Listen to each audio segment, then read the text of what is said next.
But what came to my memory was a story about a family that I know. And this family that I know, when they were a young couple, they had wanted to have 2 kids. This is back 1984, so we're going back some time right now. This young couple had hoped to have 2 kids, the picture-perfect family, a boy and a girl. And they got pregnant and they had their first child, a girl. And when their baby girl was 2 years old, they got pregnant again. And they went to the doctor for the standard ultrasound.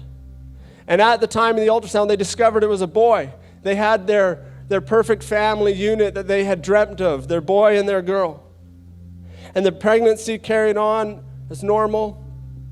And the baby boy was carried full term and born through a C-section delivery. But when he was born, they discovered that he had a condition they didn't know about during the pregnancy, and it's called Potter syndrome.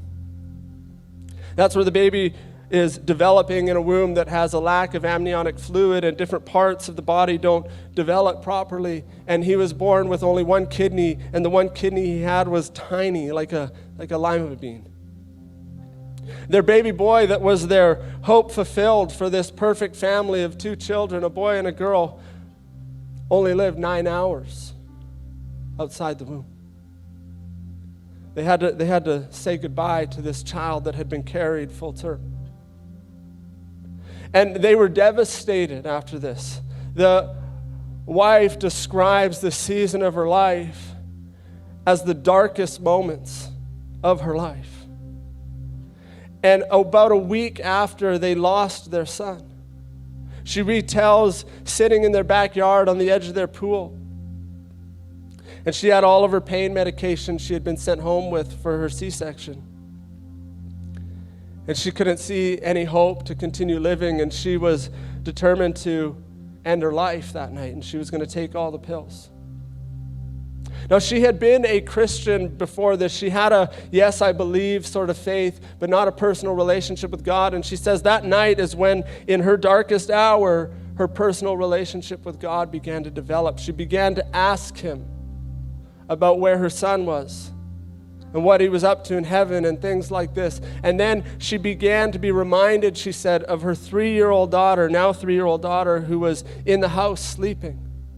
And she began to be reminded that she had a purpose and a reason to live and a hope for a future. And she didn't take her life that night. And out of this great pain and sadness, her personal relationship with Jesus began to develop. Not only that, but about 2 months following, her and her husband got pregnant again.